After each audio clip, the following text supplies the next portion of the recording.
Hello and welcome to the So What podcast, in which political economic analyst JP Landman discusses the issues uppermost in the minds of South Africans. You can find a written version of this content on JP's website, jplandman.co.za. I am Ruda Landman and I am your host. This podcast goes with JP's newsletter dated the 14th of October 2025. And the title is Project Vulindlela. But before we come to that, JP, it's been a while. Why the silence since, what is it, July? Yes, we must apologize to our readers and regular listeners for the long period of silence. Basically two reasons. I fell ill with pneumonia and couldn't shake it. That dragged on. And then I've been very busy.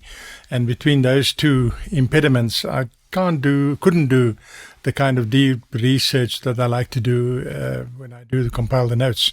So that's what happened. My apologies, but we're all healthy now and happy and going on. And here we are with the next episode talking about Vulindlela. Well, there was also food poisoning while you were on the road, poor thing. Yes. I was doing a road show and developed food poisoning, and that was extremely uncomfortable. So yes, all these things contributed. But fortunately, that's now behind us. So why Project Vulindlela? It's been going for a while. Why do you want to focus on it now? Well, in one of the road shows I did in the last couple of weeks, we went around the country and spoke to about 9 or 10 business audiences.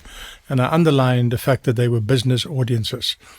And in each of those meetings, I asked the audience members, do you know about Project Vulindlela? Do you know what it is? And to my shock and horror and amazement, very, very few people knew about it. In fact, there were 2 of the towns and cities in which we were where nobody in the audience have heard about Vulindlela. And that made me realize that it is such an important program. And that made me realize that the ordinary business people out there do not have, shall I say, sufficient knowledge of what's going on. Why is Vulindlela important? It is the most meaningful economic program by the government, economic policy program by the government, since 1996, when the GEAR program was launched. Since then, we've had many economic programs. We've had ASGISA. We had the new economy plan. In Zuma's time, there was the 9-point plan. Then there was the National Development Plan. And lately, in the last few weeks, the ANC has released the 10-point economic plan. None of them are as comprehensive and as focused on implementation. That's really the point, as focused on implementation as the Vulindlela project. And I thought it's important that we talk about it. You go back to 2019 to find the origin. Absolutely. In 2019, October 2019, it's now 6 years ago, the then Minister of Finance, Tito Mboweni, released an innocent-looking document from the National Treasury, about 62, 63 pages, outlining changes that have to happen in the economy, structural change that must come in various areas. There was a huge hullabaloo. The document was condemned by some people as a sop to new liberalism. It was condemned by others as a rogue document. Somebody said Treasury has gone rogue. There was a huge reaction. A month later, Tito Mboweni went to the National Executive Committee of the ANC, and he apologized that he released this document before it was discussed internally by the ANC. So clearly he believed that it's better to ask forgiveness later than to ask permission up front. So that's the background. That was in 2019. Sorry, but why? Why were people so shocked? What was in the document that was so different? As you will see when we go through the detail, what it basically entailed is that room must be made for the private sector.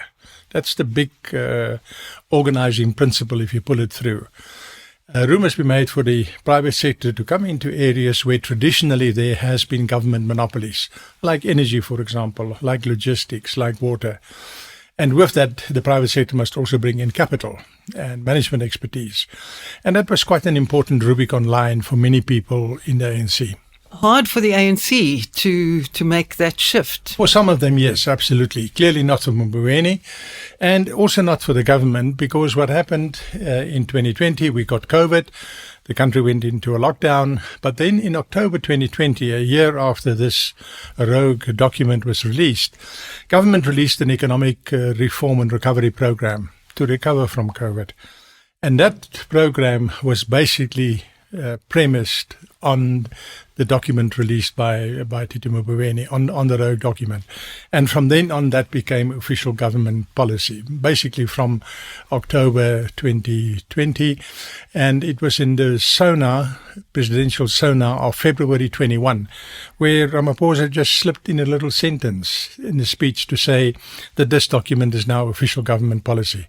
And from there on, we had Vulindlela. What are the focus areas? There are 5 of them. It is electricity, spectrum release and digital communication, water, freight transport, that is railways and ports, and number 5, visa and skilled migration. Now, you must remember this, we now talk about 2021. These issues then were very prominent and paramount. Some of them still are.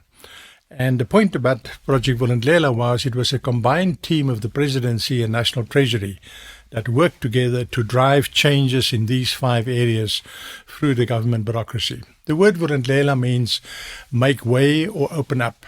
In other words, get out of the way, remove the constraint, remove the obstacle. That's basically what the word means. Well, my little bit of Zulu says Vula indlela, open the road, the way. Well, there you are. There you are. That's a very good description of what it is about. Point number 1 was electricity. And that is probably the one area that people know about. But yes. Summarize, where were we with load shedding in 2021? It's very important to remember that load shedding was the big story. That was the big thing. We had stage 6 load shedding in 2020. We had load shedding virtually every day. So the first thing that Vulindlela worked on was to try and fix load shedding. And the number of things were done. And today, it's now 2025, we look back and the issue of generating too little power. That is what load shedding is. You generate too little power for the need. That has been resolved.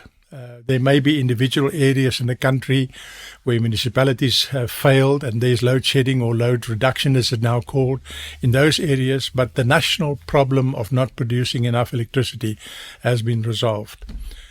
But something else happened in the process, and that is that the electricity industry was completely deregulated. Electricity used to be a state-run monopoly, run by Eskom. It's a system that developed over many, many decades. It served the country well until about 10, 15 years ago. And the rest of the world has moved on to deregulated electricity markets in one way or another. And with this crisis of load shedding that we had in South Africa, Vulindlela has taken the gap to not just solve the load shedding problem, but to reorganize, deregulate electricity. And I think it's important to do that just to understand how far this has gone. We have the example of Richards Bay Minerals in Richards Bay on the eastern side of the country.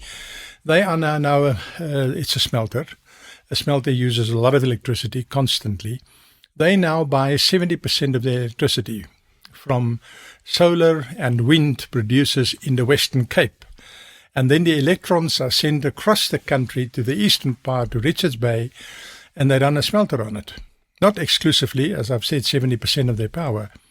But, and this is the other important point, they buy that power, they say, at about 70% of the tariff that Eskom charges. So that's how far this thing is developed. Just in the last 2 weeks or so, we heard about Glencore, international mining company, who run coal mines in South Africa. They have now signed an agreement to buy renewable energy from solar and wind to run a coal mine. Just think of the irony of that. Now, these things were completely impossible 3 years ago, 4 years ago. Couldn't happen. The law was against it. The law has been changed. The regulations have been changed, and a completely new dispensation is evolving. Now, obviously, vested interest in the old dispensation, like Eskom, are not keen. And they're trying to resist and they're trying to protect their position. Everybody will do that. But it's quite clear which way the trend is going. And the trend is away from certainly a government monopoly to private sector, private enterprise producing and selling electricity. And the subsequent trend is away from coal to produce electricity to other sources of energy, like sun, solar and wind and so on. It's quite a magnificent change that's happening in our country. And electricity is such an important basic network industry. If things go wrong there, it really circles out. If things go right there, you have the opposite kind of positive consequences. It also strikes me that there's been a mind shift, almost a national mind shift, that we no longer think that this is weird. That's a very important point that you're picking up on, because we grew up, you and me and our generation, we grew up with state monopolies in certain areas. Electricity was one, but also in logistics. Well, you call it a state monopoly, but from the recipient's point of view, it was simply the state provides. Yes, exactly. And that has now been broken and is being broken. Look, it's a journey. We must accept that. It's not happening overnight, but there's no question about the change. There's no question about the direction. There's no question about where we're going. And that is Project Vulindlela. Number 2 on their list was spectrum release. And I think we as the users don't really notice what happened there. No, absolutely. Spectrum release was on the agenda, was supposed to be done, and was delayed for 10 years. Why was it delayed? Well, first there were lots of political wranglings, particularly in the time of the Zuma administration. And then when Ramaphosa took over and the politics were sorted out, there were court challenges. And so we had this ironical thing that virtually everybody, 3-4 companies, went to the High Court to say that the conditions of spectrum release, are not fair to them. And that were all resolved. And after the delay of 10 years, a spectrum auction took place in, I think it was in March 2022, yes. And that spectrum auction realized 14.5 billion rand for the government fiscus, money which are obviously welcome. Now, for the fiscus, but the real point for you and me is now that spectrum that was released could now be used to introduce 4G and 5G. And if you now go across the country, 5G is very available. Certainly 4G is, and we've moved on from 2 and 3G where we were.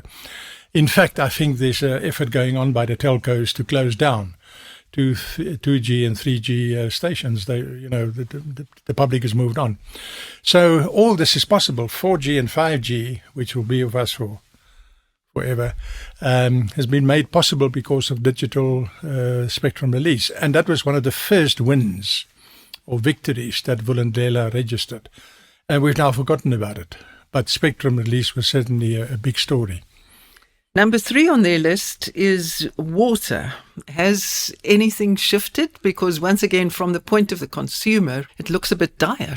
Absolutely. And yes, to answer your question, yes, things have shifted. Number 1, the Zuma administration in its time abolished or suspended a water and sanitation measuring system known as blue drop, green drop, or no drop. The logic was probably, if you don't know about a problem, the problem doesn't exist. This was brought back by the Ramaphosa administration. Those reports, we've now had the first versions of those reports, and obviously they make for dire reading because the water and sanitation and loss problem, that's where the no drop comes in. Losses are quite high, and we know there's a problem, but now at least we know it. And what you measure, what you know, you can manage. That's the first one. The second thing is we now have 11 projects going on countrywide to a tune of about 156 billion rand to have bigger bulk water supply. So you start at the top, you aggregate water, you have bulk water supply, and now you must distribute it to various municipalities and so on. So our problem now lies with distribution by municipalities. We didn't know what was going on, so you started measuring. Then you worked on bulk water. That is now in process and being fixed. Now you've got distribution by municipalities, which is currently the big problem. And there are 2 interesting initiatives going on. The first one is to ring fence water, also electricity, but let's talk about water, to ring fence water activities inside municipalities as a separate utility. so that the money that comes in from water is put back into water, into maintenance, into infrastructure, into proper billing, that sort of thing. This is what Vulindlela is now working on, is the ring fencing of water supply. Because previously that money has been used to pay other salaries. Absolutely. It went into the general income of a municipality and it was spent on general expenses. And we know that municipalities overspend on things like salaries, obviously patronage, that sort of thing. And this will help to curb that. The second change that has taken place, and I think it's a big one, again, it will take time, is to distinguish in a municipality between the constitutional obligations of a municipality to be a water service authority. What is a water service authority? They must make sure that the citizens in their area are serviced, that they are not overcharged, that the poor gets their proper share, and so on and so forth. But you separate those obligations from being a water service provider. The provider is the one that must lay the pipes, make sure they work, issue bills, collect the money, and so on. Do the actual work. Do the actual work. Now, in South Africa, the 250-odd municipalities we have do both. They're the water service authority, but they're also a water service provider. There are only two exceptions to that. And the one is the Dolphin Coast, on the Dolphin Coast in KwaZulu-Natal. And the other one is in Vulindlela in Mpumalanga. There, they've already separated the delivery of water from the responsibility for water. The one is a political function, the other one is a management function. So the idea is to bring that across the whole country. Now, obviously, municipalities don't like this. Obviously, they will resist it. But obviously they will have to come along because there's a fiscal crisis developing around municipalities not paying for water. And again, it's quite clear in which way the direction is. And that's an important follow-up work that Vulindlela is doing now. Now, obviously, you can't tackle 250-odd municipalities simultaneously. So Vulindlela is now focusing on 6 of the country's 8 metros to help them to get their water function re-established, ring-fenced with proper management and running it. It also, with this separation of water authorities and water providers, there's also a licensing regime that is brought in with standards that must be met by the provider. And if the provider doesn't meet those standards, the license can get cancelled and can be given to somebody else. So you can take the license away from a municipality as a water provider and give it to a private company or a not-for-profit NGO or a community-based organization. These changes are now possible. The Water Act is being amended to make that possible. Point number 4 on the Vulindlela list, freight transport, rail and ports. We hear quite a lot about that, but how far is the process? Let's separate railways from ports. Again, the organizing principle is that you want to bring in private companies on running certain railway lines, railway sectors, and also private companies to run ports. On the railway side, after a long period of delay and preparatory work that had to be done, you must remember, Ruda, we've had the government run rail services for the best part of 150 years. So you now have to change that whole system, and you have to take out the inherent conflicts of interest. You cannot expect the private sector to come in and run a particular railway line if they are not sufficiently protected and independent from Transnet unfair competition. So you had to establish a railway regulator. You had to break Transnet railways up between an asset manager and an operating company. These kinds of preparatory works take time. They require legislative changes, accounting changes, and so on. But that has now progressed to the point where 11 sectors have been put up for bidding by the private sector. More than 50 companies applied. Some 25 were selected. And those 25 are now negotiating with Transnet, with the infrastructure manager, to lease these railway lines, what the conditions will be, who will take what responsibility, where the risk will lie, and so on. And what will happen, which is busy happening, these companies interested in doing the business will either rent railway stock from Transnet, or they will bring in new stock from overseas. Apparently a contract has been signed to bring rolling stock in from Australia. So the companies will bring their rolling stock. They will pay a fee. The fee will go into infrastructure and investment, and that way you want to resuscitate the railway system. With that, a second tender has been put out by Transnet for railway sidings to be taken over by private operators, private people, to run the sidings. Now, if you go through the country, we see a sorry sight of a lot of sidings that have been just dilapidated and neglected. So it's an effort to turn that around. Because efficient sidings mean you can park trains, let other trains park, you can offload cargo. It makes for more flexibility in the system. That's why you have them in the first place. And the fact that they went to rack and ruin actually undermines the operation of the entire system. So many little blocks that go into building this tower, huh? And I think that's a very important point. It is not, you can't just do a big bang. It's not like just abolishing prices or abolishing exchange control. That's a big bang. You can do it one night, government gazette, done. Here you have to move a lot of small parts and bring them all aligned. And that's happening. So some people say it's happening too slow. That may be. But, you must work with what you have. Just before we leave the railway lines, it's not part of Vulindlela, but PRASA is also recording some interesting progress. And I think, our listeners must just take note of that. In a future research piece, we may deal with that. So those are the railway lines. What's happening on ports is similar logic. Bring the private sector in. Now, the big one was Durban Pier 2. That's South Africa's largest harbour. Transnet has given a concession to a Philippine company to run it. First there was a bidding process. It was given to a Philippine company, one of the biggest port operators in the world.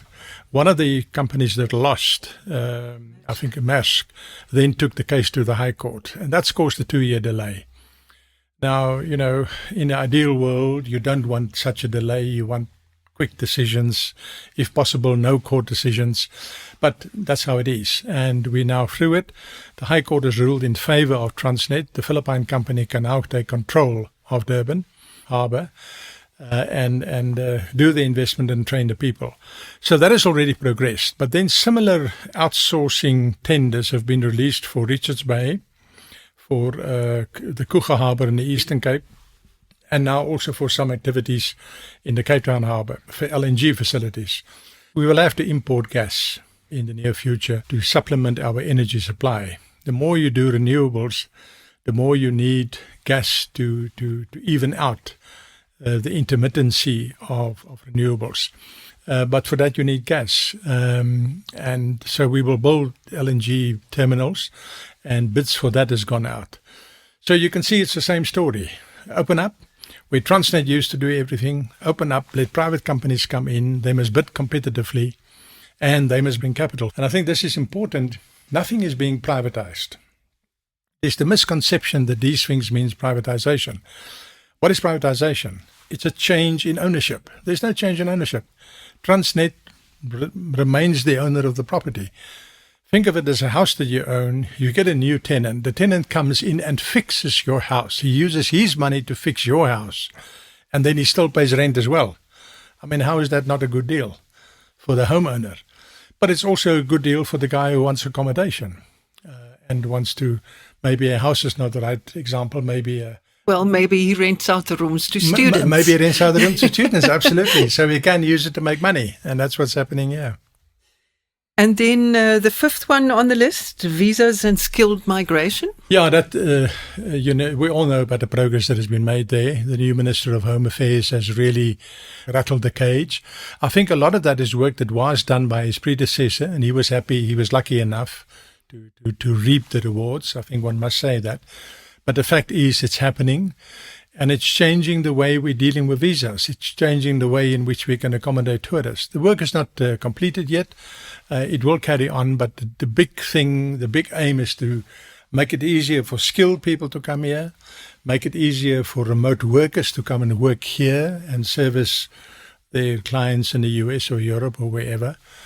And the third one, of course, is tourism. And if we can get those things right, you can unlock a huge number of jobs and economic growth. So you summarize this actually under the heading from a developmental state to a partnership state. Yeah, and what my thinking was there, and you would notice there's a question mark because I think it's not definite, but my thinking is as follows. Since it has come into power, the ANC has worked with the concept of a developmental state. And they basically got it from Southeast Asia, from South Korea, Taiwan, and of course China, who are the prime examples of a developmental state. And the ANC tried to copy that here. I think it's safe to say that we know it didn't work. The idea of a developmental state is that you take a SOE, a government company, government enterprise, and they must drive developmental work. How much developmental work has come out of Eskom? How much has come out of Transnet? How much has come out of our water authorities? How much has come out of our very dysfunctional municipalities? So I think what we're seeing here is a collapse, if I may use that word, of the notion of a developmental state and a move over to a partnership state where you bring people into traditional state functions. You don't privatize, you concession and you liberalize. I think liberalize is a much better word than privatization. And they now coming, private sector players are now coming into areas where the state used to be. And to do that, they have to work together. They have to develop a common understanding of where's risk, where's reward, who's taking responsibility for what. It is a coexistence. It's not a single existence. So I think politically speaking, what we're seeing is a move from developmental state to a partnership state. And that's a very new direction in our politics.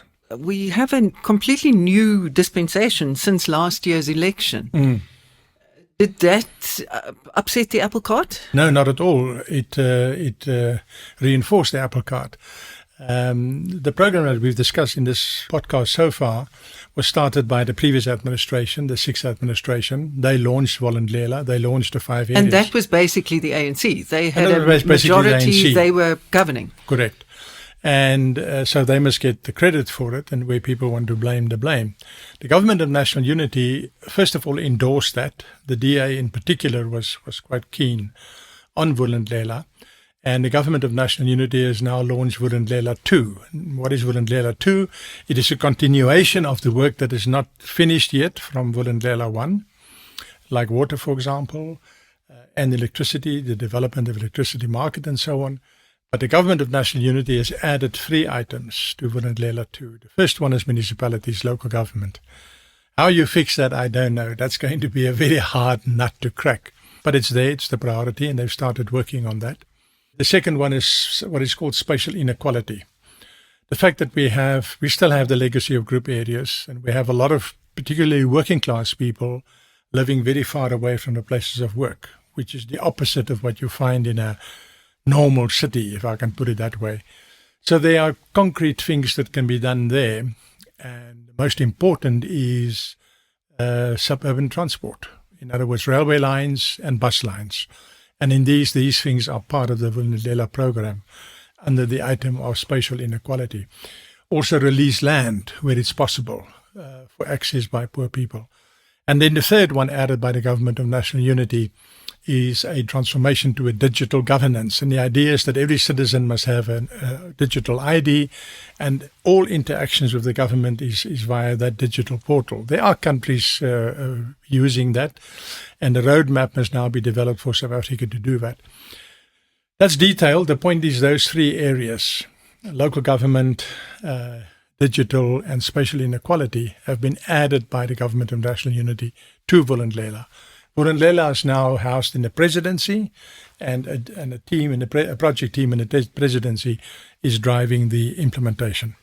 Can this make a difference to our dismal growth rate? Well, that's the whole reason why we're doing it, is to try and improve growth and with that jobs. And the Bureau for Economic Research at Stellenbosch released last year a very important research paper in which they modeled the impact of these changes that Vulindlela is striving for. And the impact is that over a period of 2-3 years, growth can move from 1% now to 3.5% in 2 or 3 years' time. They have since updated their work, and they're more or less sticking with that timeline. So it may take a year or so longer. Trump's tariffs, of course, will cause a delay, and other things may cause a delay, but there's no doubt about it that the dividend will come through. And that ties up with what we know. You look around the world, when governments embark on structural reform, you get a productivity improvement and then growth. And a classic example is India. India, for many, many years after independence, had a very low growth rate, 1% thereabouts. Then Mohammed Singh became Minister of Finance, and India ran into a big foreign currency crisis and a budget crisis, and he said, well, we can't carry on like this. We've done it now for a couple of decades. And he launched big economic reforms. He then became Prime Minister, Mr. Singh, and carried on with the reforms. He passed away the other day. His government was replaced by the current Modi government, and Modi is pursuing it further, and India's growth rates now are spectacular. So I don't think India ever used the word Project Vulindlela. That was not there, but it's the same kind of thing. You open up the economy. What was called the Raj economy was transformed by Mohammed Singh through structural reform. And that's what's happening here in South Africa now. So yes, you look at India, you look at other countries, when you do structural reform, there's a productivity increase and there's a growth dividend. And that's the way I think this one will play out. In summary, so what? The key point about Vulindlela is it's not another policy paper. It's about implementation. And there's a huge difference. So we've had, as I've said in the beginning, several policy papers. This one is about implementation, and we can see from the record that there are actual practical results coming out. So that's one. I think it's important for business people in particular to take note of what's happening with Vulindlela. The fact that in 9 cities and towns across the country, very few people knew about it, I think is perturbing. And taking the trouble to understand more about what's happening will be good for confidence. And let's face it, the smart money is already there. Those entrepreneurs who are tendering for railway lines, who are tendering for contracts in the harbors, in the ports, the people who are investing in 4G and 5G, the smart entrepreneurs are out there. Smart money is out there. Don't be left behind. I think the third, so what, as you put it, there's lots of small pieces that must be put together. It's a journey. It's not a big bang. It's not a one-night stand, if I can put it that way. This is a long-term marriage that you have to work through, and we must have the patience with that.